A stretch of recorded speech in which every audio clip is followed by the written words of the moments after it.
이사야 선지자를 통하여 선포되는 하나님의 심판의 소식을 들은 이스라엘 백성들은 정체성이 흔들리고 그리고 낙심하고 두려워 떨었죠. 그때 하나님은 이사야 선지자를 통해서 하나님 앞에서 너는 누구인가에 대하여 말씀하셨습니다. 곧 그들의 정체성에 관하여 말씀하셨죠. 그리고 이어서 하나님은 나는 누구인가? 하나님 자신이 어떤 분이신가에 대하여 말씀을 하셨습니다. 가장 먼저 하나님은 나는 여호와라고 말씀을 하셨어요. 우리 15절의 말씀을 읽겠습니다. 다 같이요. 나는 여호와 너희의 거룩한 이요 이스라엘의 창조자요 너희의 왕이니라. 나는 여호와라고 하는 이 말씀은 여호와 곧 야훼라고 하는 이 하나님의 이름은 성경에 보니까 언약과 관련된 이름입니다. 그래서 언제 사용되느냐? 하나님께서 언약을 맺으시고 그 약속하신 것을 지키실 때에 반드시 여호와, 야훼라고 하는 하나님의 이름이 사용되었습니다. 두 번째로 하나님이 뭐라고 말씀하셨어요? 하나님 자신을 향해서 나는 이스라엘의 창조자라고 말씀하셨습니다. 15절 상반절의 말씀을 읽겠습니다. 다 같이요. 나는 여호와 너희의 거룩한 이요 이스라엘의 창조자요. 하나님은 애굽에서 이스라엘 백성들을 구원하여 내신 다음에 그리고 나는 이스라엘의 창조자라고 말씀하셨습니다. 이것을 보게 되면 애굽에서의 해방, 그 구원은 하나님께서 보게 되면 그것은 새로운 창조를 의미한다는 거죠. 그래서 하나님은 430년 동안 종되었던 애굽 땅에서의 그들을 구원하여 내시면서 모세와 아론에게 이렇게 말씀을 하셨습니다. 다 같이요. 이 달을 너희에게 달의 시작, 곧 해의 첫 달이 되게 하고. 왜냐하면 출애굽의 사건이 단순히 애굽에서 가나안으로 옮겨지는 정도의 거주지를 옮기는 정도의 의미가 아니라 애굽에서의 노예 생활을 청산하고 하나님의 백성으로서의 새로운 삶의 출발점이 되기 때문에 그렇습니다. 자, 이제 오늘 하나님은 세 번째로 하나님 자신이 어떤 분이신가를 우리에게 말씀하고 있는데 뭐라고 말씀하십니까? 나는 너희의 왕이니라. 자, 한번 따라서 합시다. 나는 너희의 왕이니라. 자, 15절의 말씀을 또 한번 읽겠어요. 다 같이요. 나는 여호와 너희의 거룩한 이요 이스라엘의 창조자요 너희의 왕이니라. 하나님은 친히 하나님 자신이 나는 너희의 왕이니라고 말씀을 하십니다. 여러분, 성경에 나오는 그 많은 하나님의 보좌와 그리고 그 하나님의 나라는 하나님이 우리의 왕이심을 말씀하고 있습니다. 그래서 여러분, 창세기부터 시작해서 요한계시록까지 모든 성경은 하나님이 우리의 왕이심을 선포하고 있습니다. 자, 대표적으로 몇 구절을 읽어보겠어요. 시편 47편 6절과 7절입니다. 다 같이요. 우리 왕을 찬송하라. 하나님은 온 땅의 왕이심이라. 디모데전서 6장 15절입니다. 하나님은 복되시고 만왕의 왕이시며 만주의 주시오. 요한계시록 17장 14절의 말씀입니다. 어린 양은 만왕의 왕이시므로 그들을 이기실 터이요. 자, 이렇게 성경은 하나님이 만왕의 왕이시고 우리의 왕 중의 왕이심을 말씀하고 있습니다.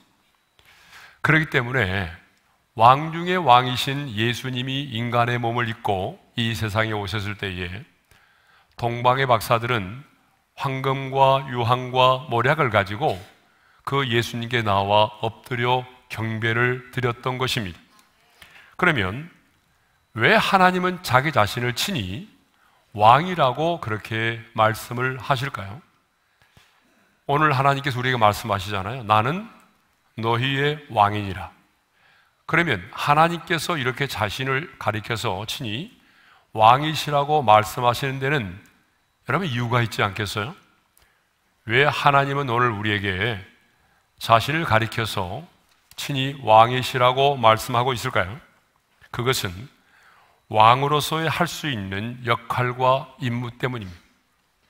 그렇습니다. 왕은 왕으로서 마땅히 해야 할 일이 있습니다. 왕이 마땅히 해야 될 일은 뭘까요? 자, 세 가지인데요. 첫째로 왕이 해야 될 일은 통치하시고 다스리십니다. 왕의 역할과 임무는요, 통치하시고 다스리는 거예요. 자기 백성들을. 그래서 시편 기자는 영원히 다스리시고 대대로 통치하시는 하나님을 이렇게 찬양을 합니다. 우리 함께 찬양할까요? 시온아, 여호와는 영원히 다스리시고 내 하나님은 대대로 통치하시리로다. 그러니까 왕의 역할이 뭐예요? 왕의 역할은 통치하시고 자기 백성을 다스리시는 것입니다. 그러므로 하나님은 왕으로서 오늘 통치하시고 자기 백성인 우리를 다스리시기를 원하십니다. 그렇다면 여러분, 하나님의 백성된 우리는, 하나님 나라의 왕국에 소속된 하나님의 백성된 우리는 당연히 그 왕 되신 주님의 통치를 받으며 살아야 합니다. 그 주님의 통치를 받으며 살아갈 때에 비로소 하나님의 나라가 우리 가운데 임하게 되는 거죠. 자, 여러분, 성경을 보게 되면 성경은요, 창세기부터 시작해서 요한계시록까지 성경 전체는 하나님의 나라에 대하여 말씀하고 있습니다. 왜 하나님이 세상을 창조하셨어요? 하나님이 세상을 창조하신 이유는 하나님이 지배하시고 하나님이 다스리시는 하나님의 나라를 만드시기 위함입니다. 하나님의 나라를 만드시기 위함이었어요. 그러면 왜 예수님이 이 세상에 인간의 몸을 입고 오셨습니까? 그것은 첫사람 아담의 타락으로 말미암아 중단되어 버린 그 하나님의 나라를 회복시키기 위해서 주님이 이 땅에 오셨어요. 그래서 예수님은요, 공생애를 시작하시면서 첫 번째 메시지가 바로 이 말씀이었습니다. 우리 함께 읽겠습니다. 회개하라, 천국이 가까이 왔느니라. 여러분, 천국이 뭐예요? 하나님의 나라가 가까이 왔느니라. 이 말은 무슨 말인가 하면, 나는 하나님의 나라를 위하여 이 땅에 오셨다라고 하는 말입니다. 그러므로 우리는 내가 내 인생의 주인 되는 삶이 아니라 왕 되신 주님이 내 인생을 지배하고 다스리도록 해야 합니다. 지금까지는, 여러분이 예수를 믿기 전까지는, 하나님 나라의 백성이 되기 전까지는, 하나님 나라의 왕국에 속하기 전까지는, 이 세상에 속한 자로 살아갈 때는 내가 내 인생의 주인이었습니다. 그래서 내 감정과 내 욕망과 내 이념을 따라 살아왔습니다. 그러나 이제 여러분, 하나님이 여러분의 왕이십니다. 그렇다면 우리는 이제 내가 내 인생의 주인 되었던 삶을 청산하고 이제 왕 되신 주님이 말씀하신 대로 순종하며 살아야 합니다. 그런데 성도들을 보게 되면요, 하나님이 나의 왕 되심을 인정하면서도 그 왕의 통치를 받지 않고 여전히 이전의 삶의 방식으로 자기가 자신의 인생의 주인 돼서 자신의 이념과 자신의 생각과 자신의 주관을 따라서 살아가는 사람들이 있습니다. 대세를 따라갑니다. 시류에 영합하면서 살아갑니다. 사탄의 전략은요, 하나님이 지배하고 하나님이 다스리시는 하나님의 나라가 아닌 인간이 지배하고 인간이 다스리는, 인간이 주인이 되는 인간의 나라를 만들려고 하는 거예요. 이게 처음부터 마지막까지 사탄의 전략입니다. 그래서 사탄은 이 전략을 가지고 첫사람 아담과 하와를 넘어뜨렸잖아요. 아담과 하와를 넘어뜨릴 때의 전략이 뭐였어요? 너 이거 먹으면 눈이 밝아져서 하나님과 같이 될 수 있다는 거예요. 이제는 하나님의 간섭을 받지 않고 하나님의 지배를 받지 않고도 네가 내 인생의 주인 되는 삶을 살 수 있어. 그러니까 선악과 먹으라는 거 아니에요. 여러분, 이것이 우리 인간의 범죄였어요. 그리고 바벨탑의 사건도 마찬가지입니다.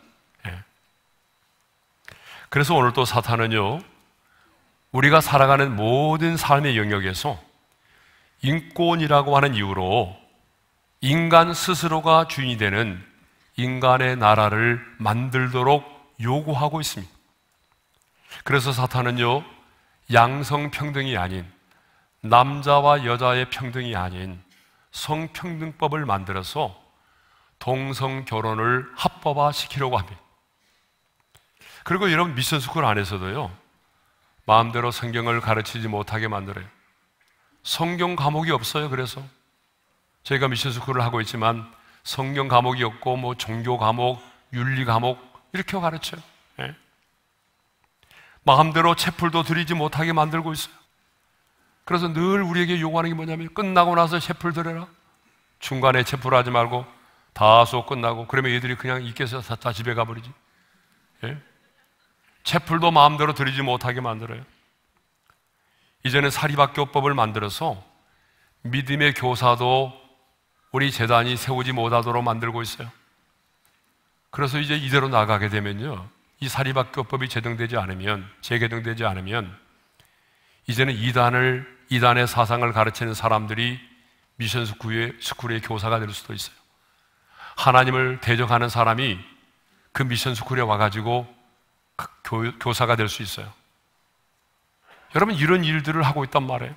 그런데 놀라운 것은, 문제는 뭐냐면, 왕이신 하나님의 통치를 받는 하나님의 사람들이 이렇게 창조의 질서를 부정하고 하나님의 나라에 역행하는 그런 법을 만드는 사람들을 지지하고 따르고 있다는 데 문제가 있는 겁니다.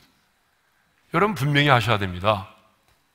여러분의 가족 중에 한 사람이 선거에 나왔으면 내 가족이니까 찍어서는 안 됩니다. 가족이니까 무조건 찍을 게 아니라, 이분이 하나님 나라의 법을 거스리고 창조의 질서를 부정하고 하나님의 나라를 대적하는 법을 만드는 사람이라면 여러분의 남편이 국회의원 나오다 찍으면 안 됩니다. 예? 그게 바로 하나님의 통치를 받는 사람이에요. 예?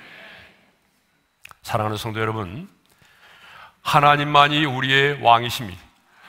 그렇다면 이제 우리는 그 왕이신 하나님의 통치와 다스림을 받으며 살아야 합니다. 그래야 하나님의 나라를 누릴 수가 있어요.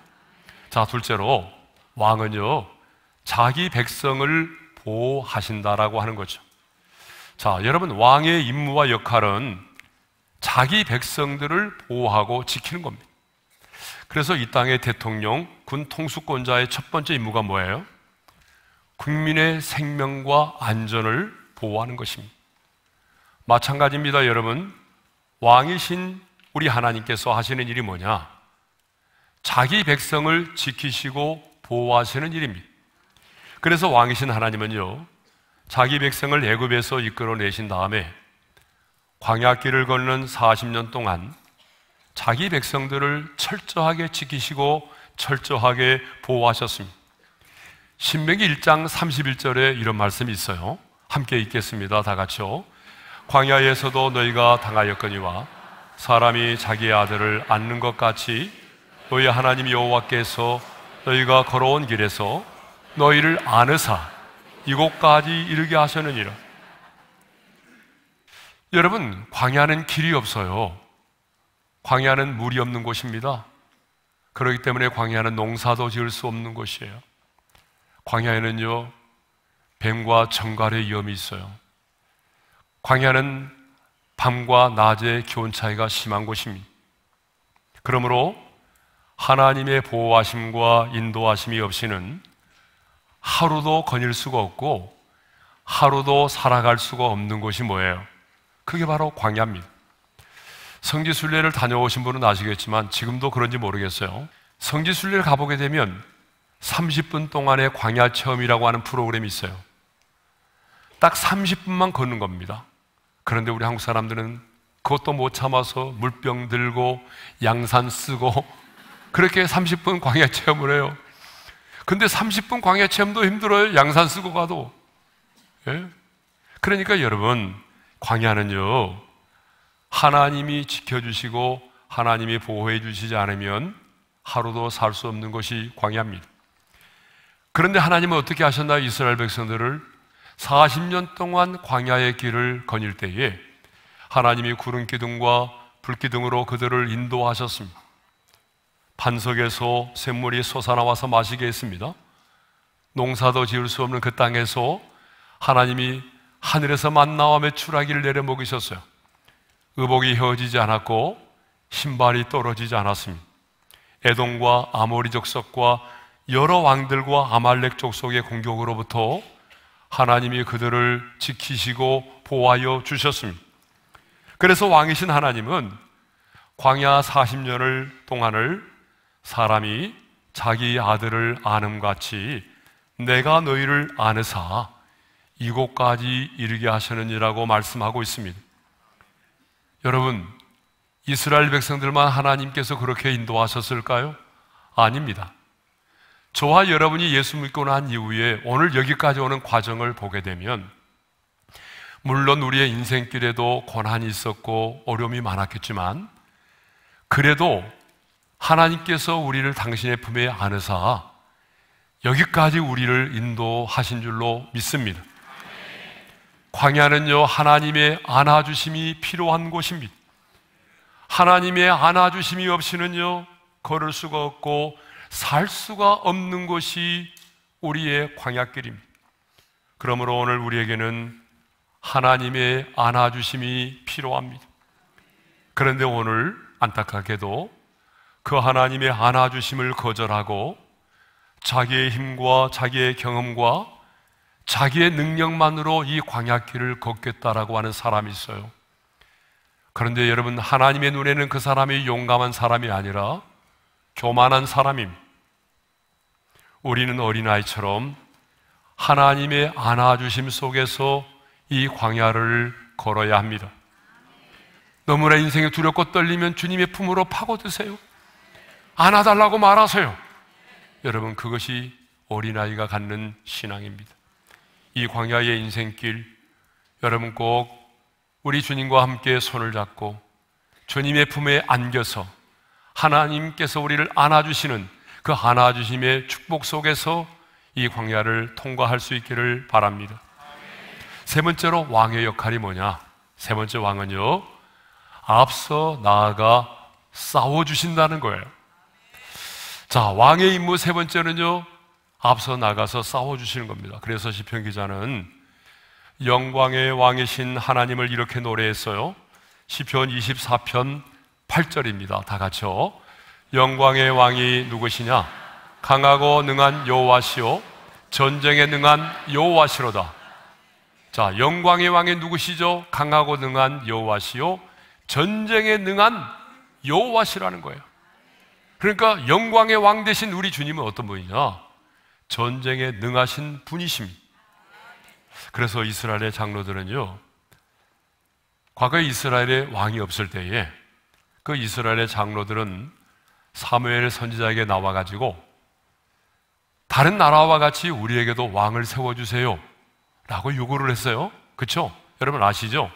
자, 이스라엘의 장로들이 사무엘 선지자에게 다른 나라와 같이 우리에게도 왕을 세워주세요 라고 왕을 세워달라고 요구했는데, 그때 그들이 왕을 세워달라고 요구한 이유가 있어요.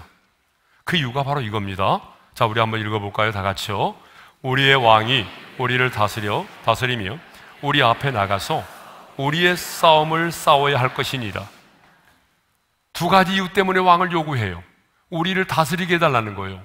우리를 다스릴 왕이 필요하다는 거예요. 또 하나 이유가 뭡니까? 우리 앞에 나가서 우리의 싸움을 싸워야 할 것이니다. 무슨 말이죠? 왕의 임무는요, 전쟁이 일어나면 가장 앞서 나가서 자기 백성을 위해서 싸우는 자라고 말하죠. 이것이 그들이 알고 있었던 왕의 역할이었어요. 그렇습니다, 여러분. 왕의 임무와 역할이 뭔지 아세요? 전쟁이 일어나면요, 왕은 나가서 싸우는 자입니다. 그래서 여러분 성경을 보세요. 성경을 보게 되면 성경에 나오는 이스라엘의 모든 왕들은요, 전쟁이 일어나면 어떻게 하던가요? 앞서 나가서 싸웠습니다. 여러분, 다윗도요, 전쟁이 일어나는데 나가지 않고 한강의 옥상을 거닐다가 시험에 들었잖아요. 예? 전쟁이 일어나면 모든 왕들은요, 자기 나이를 초월해서 나가서 싸우도록 되어 있어요. 예? 마찬가지로 왕이신 우리 하나님도 언제나 우리 앞에 나가서 자기 백성을 위하여 싸우시는 하나님이십니다. 애굽에서의 종된 삶을 살고 있던 이스라엘 백성들을 이끌어내실 때도 왕 되신 하나님은 앞서 나가서 싸우셨습니다. 홍해를 건널 때도 하나님은 앞서 나가서 싸우셨습니다. 그래서 나는 너희의 왕이니라 그렇게 말씀하시고 난 이후에 곧바로 홍해의 사건을 말씀하고 있는 것입니다. 그러면 이스라엘의 백성들이 홍해를 건널 때에 왕이신 하나님께서 어떻게 나아가 싸우셨는지를 살펴보겠습니다. 자, 우리가 잘 아는 것처럼 출애굽한 이스라엘 백성들이 진퇴양난에 빠졌습니다. 이렇게 앞에는요 넘실대는 홍해가 있고 뒤에는 애굽의 군대가 추격해 왔을 때에 이스라엘 백성들은 막 힘이 떨고 두려워 떨었어요. 모세를 원망하기 시작합니다. 그때 모세는 이렇게 말하죠. 자, 출애굽기 14장 14절의 말씀을 읽겠습니다. 다 같이요. 여호와께서 너희를 위하여 싸우시리니 너희는 가만히 있을지니라.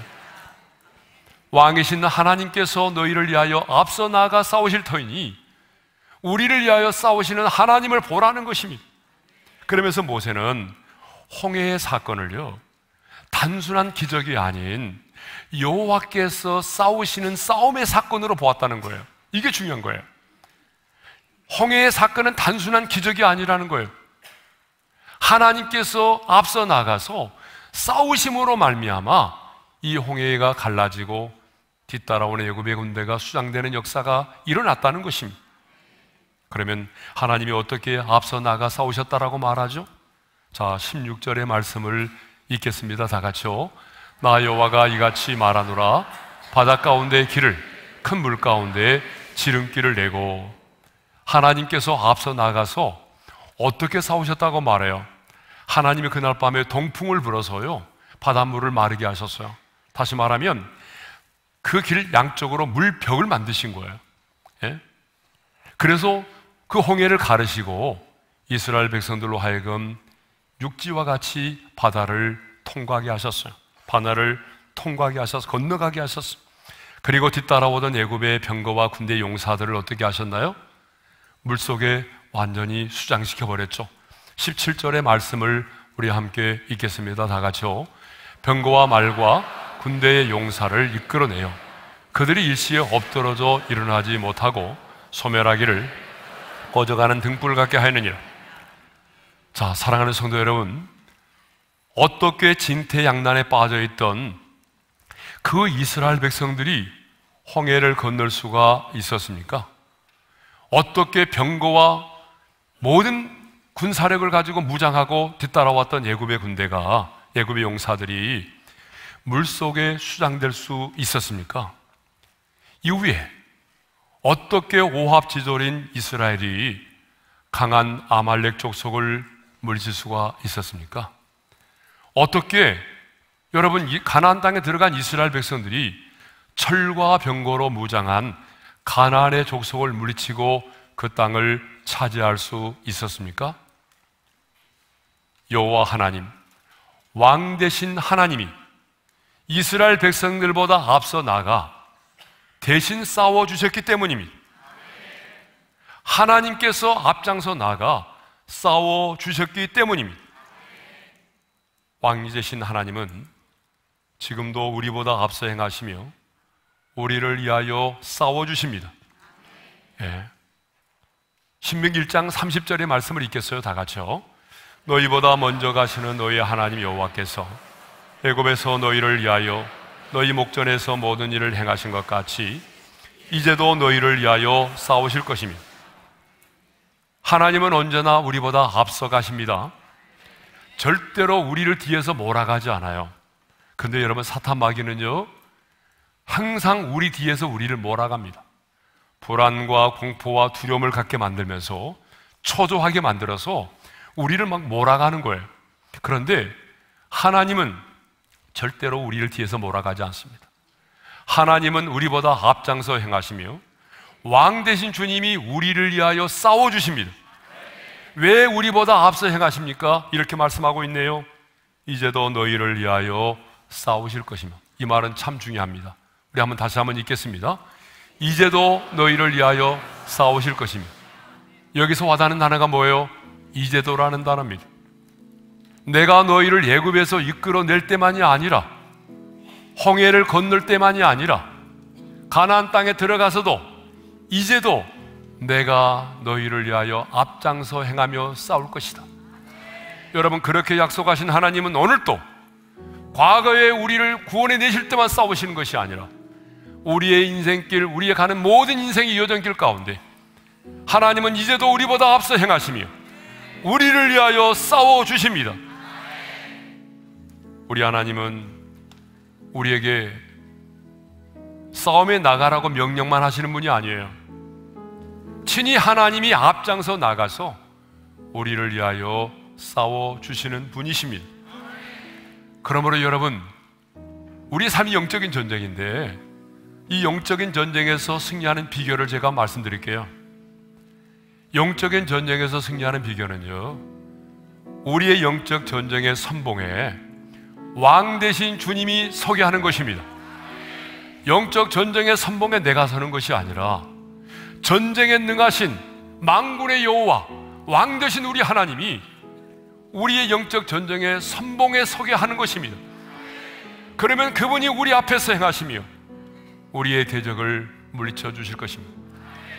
그 왕 되신 주님이 우리의 영적 전쟁의 선봉에 서게 하는 게 뭔지 알아요?